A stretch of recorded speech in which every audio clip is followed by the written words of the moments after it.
तो चलिए शुभारंभ करते हैं। मित्रों, कहने की बात है, विवेचना का विषय है और समझबूझ का किस्सा है। मैंने कहा था जब ये एमओयू हुआ था, मैंने कहा months, weeks and days it will be gone, it will be blown to समुद्रंस। ये कुछ चलने वाला नहीं है। ये ईरानियों के लिए ये एमओयू मात्र टॉयलेट पेपर भी नहीं है। ये मैंने आज अपने प्लेटफॉर्म पे, बाकी यूट्यूब प्लेटफॉर्म पे जाता हूँ, नेशनल टीवी पे जाता हूँ, मैंने ये कहा था it's not even worth toilet paper for them. ये चलने वाली चीज नहीं। यही कहा था मोसाद ने, यही कहा था सीआई ने, ये कहा था नितिन याहू ने, और ये कहा था हर बुद्धिजीवी ने। ये चलने वाली चीज नहीं है। फिर कुछ दिन हुए, मैंने कहा महीनों की बात भूल जाइए। आप जो मुझे टीवी चैनल से भी देखते हैं, मैंने कहा महीनों की बात भूल जाइए, हफ्तों की बात है, हफ्तों की। और कल जब मैं 10:15 बजे आपसे मिला था, मैंने कहा हफ्तों की बात नहीं है, आज युद्ध शुरू होगा, आज ट्रंप हमला करेगा।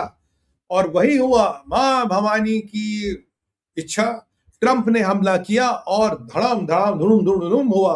और किस पे हमला हुआ, क्या हुआ, हमले के पीछे कारण क्या है, इन सब विषयों पे हमें बात करनी है, विवेचना करनी है और आपका सानिध्य चाहिए। हुआ ऐसा कि ईरान ने मिन्नतें की थी, साहब जो इमाम खमैनी का फ्यूनरल है उस पर हमें मारे ना, उस पर मैं अटैक ना करें। पर ईरान के जो जिहादी एलिमेंट है अंदर वाले, मुल्ला रेजिम की, प्रोवोक करते रहे। और वही हुआ जिस बात का डर था, जो मैंने आपको कहा। मैंने कहा ट्रंप के, याद कीजिए 2 दिन पहले मैंने कहा भाई आज मैंने एक चीज नोट की है, ट्रंप के चेहरे पे मुझे मौत का डर, मुझे दहशत दिखाई दे रही है।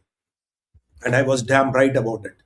ट्रंप को पर्सनल सिक्योरिटी को लेकर डर लगा, ट्रंप की वहशत, ट्रंप का डर दिखाई नहीं लगा। मैं कहा अब ट्रंप का दूसरा रुख आप देखेंगे।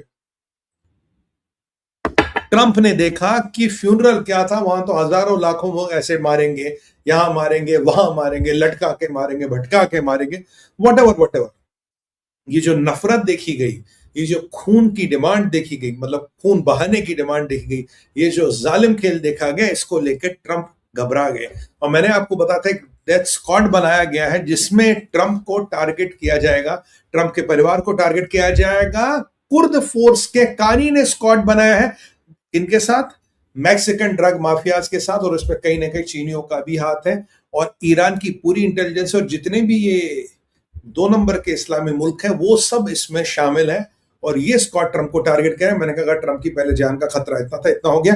याद कीजिए सीआईए के डायरेक्टर ये कह चुका, सीक्रेट सर्विस का डायरेक्टर कह चुका, आने वाले समय में ट्रंप की जान का खतरा बनेगा, ट्रंप की सिक्योरिटी बहुत बड़ा चैलेंज होने वाली है। और ये चैलेंज कैसे बड़ा, कैसे मैग्नीफाई हुआ, तो संभव था, वो हमें डिटेल नहीं दूंगे कब होगा, कैसे होगा, बट हमने ये डिकोड कर लिया था आपके सामने कि होने वाला है। और ट्रंप को ये चीज दिख रही है। याद भूल मत जाइए कि ट्रंप की बेटी को भी टारगेट किया गया। इवांका को टारगेट करने के लिए एक स्पेशल बंदा ईरान से भेजा गया और इसमें शामिल है ईरान का डायस्पोरा जो अमेरिका, यूरोप और इत्यादि में रहता है। एक फॉर्मिडेबल फोर्स था, ट्रंप के दिमाग में था।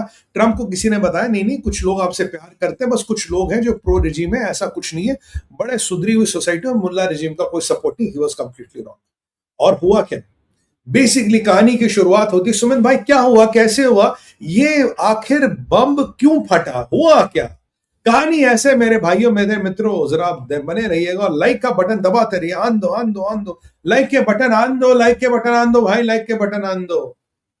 हुआ क्या कि हाँ, ये मेरी टीम जरा सतर्क है और सचेत है। मुझे लगता है इनको भी कॉफी पिलानी पड़ेगी। आप भी कॉफी पी लीजिए, मैं पी रहा हूं बैक टू बैक शोज पे। देखिए हुआ क्या कि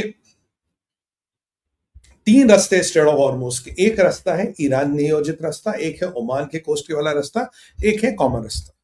ईरान का सट्टा, ईरान की गेम थी कि मैं स्ट्रेट ऑफ हॉर्मुज में से शिप्स को कम निकालूं। अमेरिका की गेम थी मैं मैक्सिमम स्पेस शिप्स को निकालूं। जैसे एक मैक्सिमम नंबर ऑफ शिप्स निकलते, ईरान का लेवरेज खत्म होता, अमेरिका का लेवरेज बढ़ता। और मैंने कहा था क्रॉस ओवर पॉइंट आएगा जहां ये बोलेगा आगे नहीं, ये बोलेगा, और जिस दिन ये होगा उसी दिन एमओयू टूटेगा, उसी दिन युद्ध का आरंभ होगा। ये मैंने आपको करीब 20 दिन पहले बताया था, याद होगा आपको। मगर there will be a crossover point when both will say this is end of my leverage and this is this end of my leverage, और तभी ये युद्ध होगा। क्योंकि युद्ध होना नियति का विधान है, ये सिविलाइजेशनल फाइट है, ये कोई जमीन जोरू की लड़ाई नहीं। एक कागज का टुकड़ा अगर ये लड़ाइयां निपटा पाता तो दुनिया में द्वेष और इच्छा ही नहीं होती, हम तो भैया प्रभु बन गए होते अब तक। पर वो संभव नहीं है, वो संभव नहीं है। सभ्यता की लड़ाई है, आखिर तक जाने वाली है। हुआ क्या, अमेरिका छुप छुप के ओमान के रास्ते जहाज निकालता, यहां ईरान को लगा मैं 40 जहाज निकाल रहा हूं, मेरा लेवरेज बढ़ा है। आईआरजीसी का नया कमांडर है, मैंने वाला सैफी को अपने जोहर दिखाने हैं। उसके पहले जो कमांडर था उसको अमेरिका ने, इजराइल ने मार दिया था। अब एक तीसरा रास्ता था। पीछे ईरान ने एक टैंकर पर अटैक किया था 2 या 4 दिन पहले, और उनको कहना था कि आईआरजीसी के बताए हुए रास्ते पे नहीं चल रहा। मान लीजिए एक वार्निंग शॉट था। कल 3 टैंकर अटैक हुए जब मैं कल रात को आपके पास। एक कतर का टैंकर अटैक हुआ, जो मुझे लगता शायद खत्म हो गया होगा अब तक। एक सऊदियों का टैंकर अटैक हुआ और एक यूएई का टैंकर हुआ। और अब तक जब मैं आपके पास आ रहा हूं तो 5 टैंकर अटैक हो चुके। एक नहीं, 2 नहीं, 3 नहीं, 4 नहीं, 5 टैंकर अटैक हो चुके। और ये तब परिस्थिति है जब कई सारे ड्रोने और मिसाइलें दागी गई थी। 90 या 98% को रोका गया, जो मिस हो गई उसका काम है। तो ईरान का मुझे लगता मंशा थी कि कल की रात पूरे स्ट्रेट ऑफ हॉर्मुज में जला देना है। जितने शिप टैंकर पड़े सबको खत्म कर दो, मरने से पहले एक बहुत बड़ा मेडल लेके मर जाओ। क्योंकि अल्टीमेटली ये सारे जहादी कहते हैं कि शहादत हमारे लिए सबसे बड़ा रुतबा है, is the most achievable thing of the target in life. हम तो शहीद होने के लिए ही जीते हैं, quote unquote, as per done. ये हुआ तो क्या हुआ, तो ईरान को पता लग गया कि यार ये अमेरिका 2 नंबर के रास्ते से जहाज निकाला है, I am going. And they went desperate, didn't care कि कतर का टैंकर हो, जो मेरा नंबर 1 नेगोशिएटर है, जो मेरा फाइनेंसर, जिसके सामने कल तक मैं भीख मांग रहा था मुझे पैसे दो। और मुझे लगता कतरियों ने कुछ प्रोटेक्शन मनी भी दिया था, ऐसे काफी सूत्र कह रहे हैं कतर ने प्रोटेक्शन मनी ईरान को देता, भाई हमें मत छूना, रास लफान को मत छूना, हमें मत छूना, हम आपको प्रोटेक्शन मनी देंगे, हम आपको मुसलमान होकर जजिया देने को तैयार है। बोलो कोई बात नहीं, जजिया लाओ भाई, हम जजिया लेंगे। और कतर का टैंकर सबसे पहले ठोका, क्योंकि अमेरिका के रास्ते में चला था। सऊदियों को ठेका, यूएई का ठेका, 2 और ठोके। सेंटकॉम ने कहा we were busy intercepting drones and missiles, और ये मसला बढ़ने वाला था। कल नेटो का समिट हुआ, मैंने कहा भाई ट्रंप आज रात को ठोकेगा। याद है आपको, मैंने कहा आज रात को ट्रंप ठोकेगा, Trump will give a go head. और जो खबरें आ रही थी, पीट हेग्सेथ ऑलरेडी समिट से बाहर आ जा रहा। मार्को रूबियो की शक्ल देख के मैं समझ गया था ये करने वाले क्या है।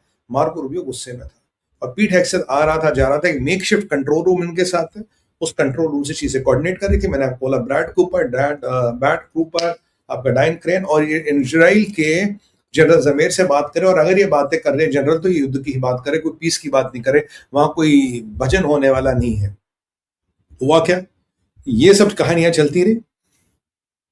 पर मुझे लगा था कि क्या ट्रंप नेटो में बैठे, अंकारा में बैठे बैठे स्ट्राइक देगा क्या? ईरान को ये तो नहीं लगा ट्रंप अंकारा में बैठा वो शायद स्ट्राइक का आदेश दे। मैंने कहा but Trump is Trump, he will hit.